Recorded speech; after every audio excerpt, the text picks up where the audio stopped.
Sekarang kita lihat ya, kalau ini pandangan tentang faith and reason. Berpikir religius itu kan semacam bertemunya akal dengan keimanan, bertemunya akal dengan agama.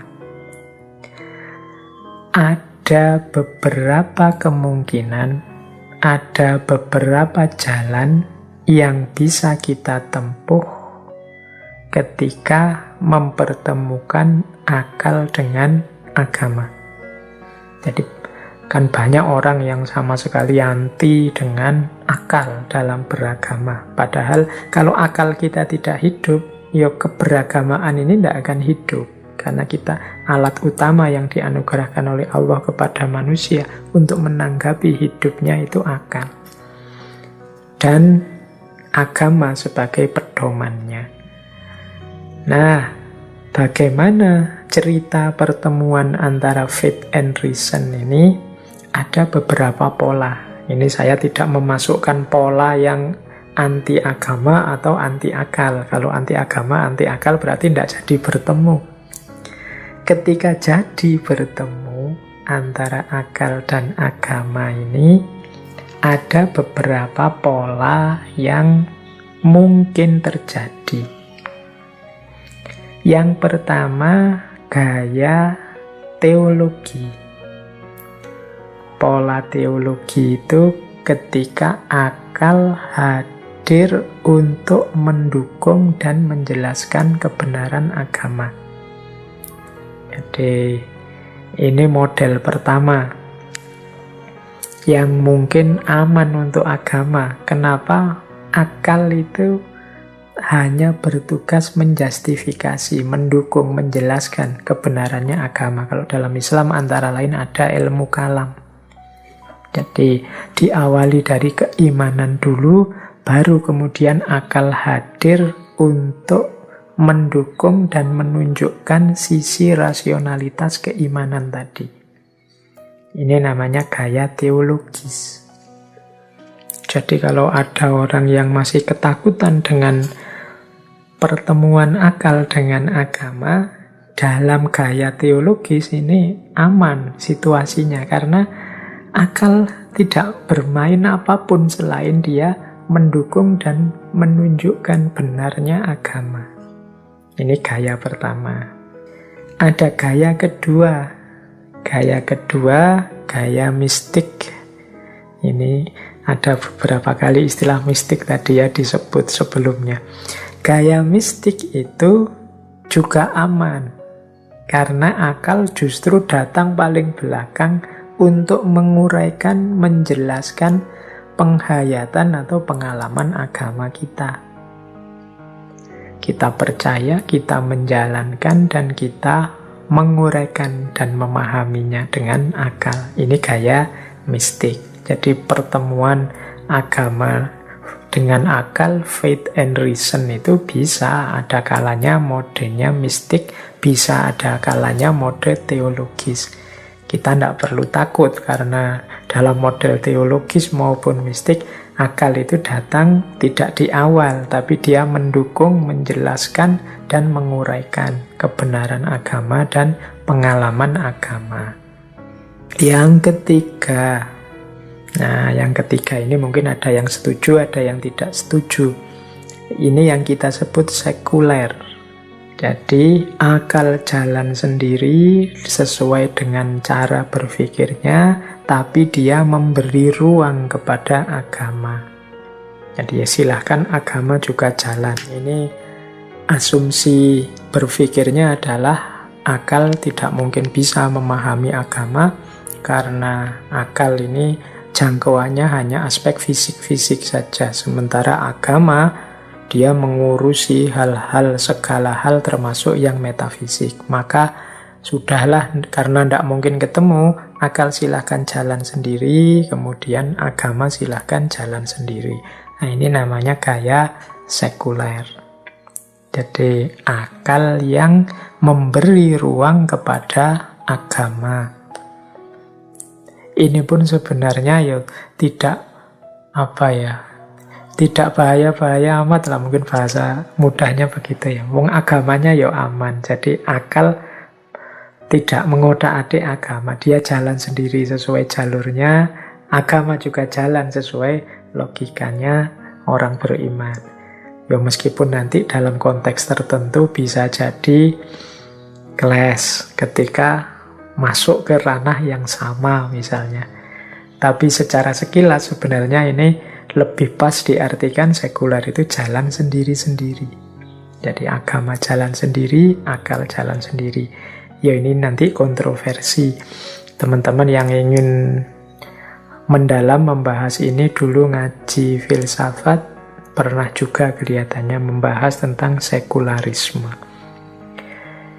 Terus, tapi ini salah satu model yang terjadi ketika faith ketemu reason, akal ketemu agama. Kemudian ada pula gaya analitik. Gaya analitik ini akal kerjanya adalah di luar gelanggang. Jadi mungkin mahasiswa-mahasiswa yang nulis skripsi itu kan banyak yang melakukan penelitian terhadap agama dari luar gelanggang. Dia membaca fenomena agama kemudian menganalisisnya. Misalnya dibaca dari luar ini, orang beragama itu ternyata cenderung emosional.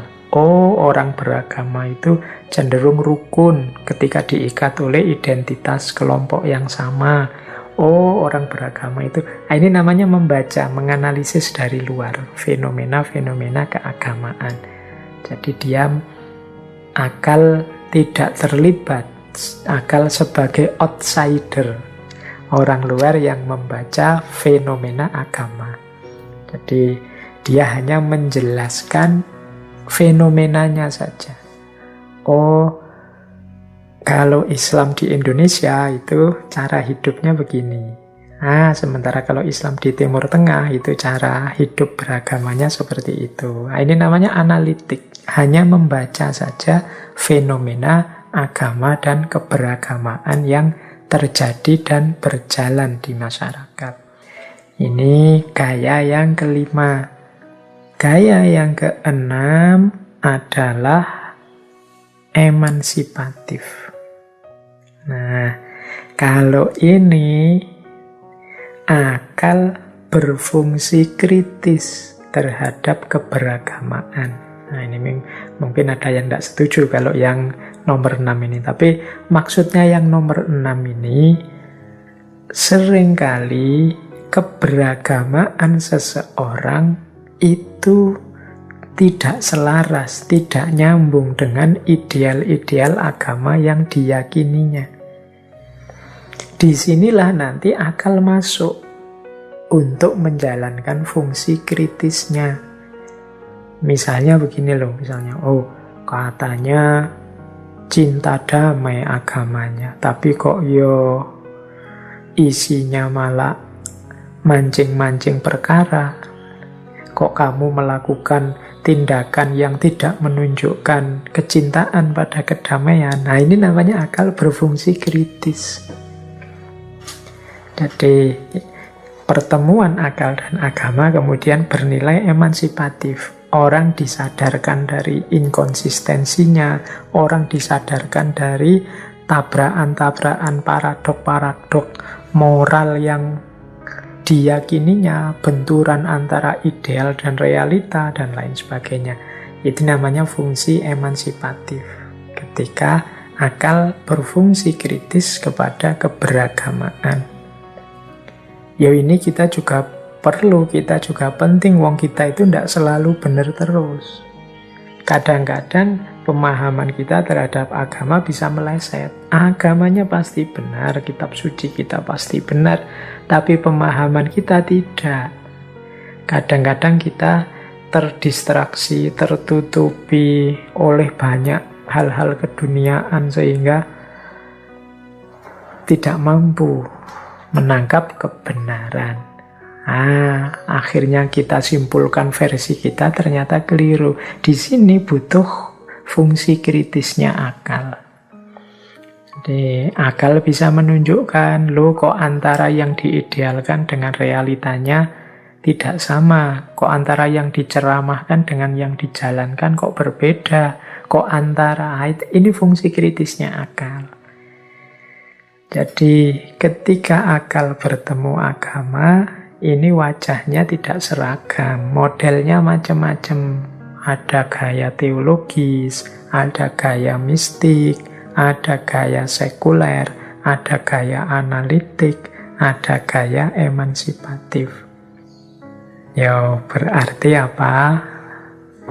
Mari dalam berreligious thinking ini, berpikir dengan basis keberagamaan ini, kita benar-benar meluaskan wawasan kita, meluaskan sudut pandang kita, agar tidak sempit.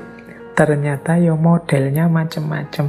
Selama ini kadang-kadang kalau kita bicara agama kan seolah-olah yang itu agama, yang itu tidak agama. Yang ini kita gayanya kaku dan sempit. Tapi semoga dengan ini kita sadar, oh ternyata yang seperti itu juga ekspresi dari keimanan, ekspresi dari religiusitas. Hanya saja caranya berbeda, jalan yang ditempuh berbeda. Baik, kita lanjutkan. Jadi itu tadi tentang apa yang terjadi ketika akal bertemu agama.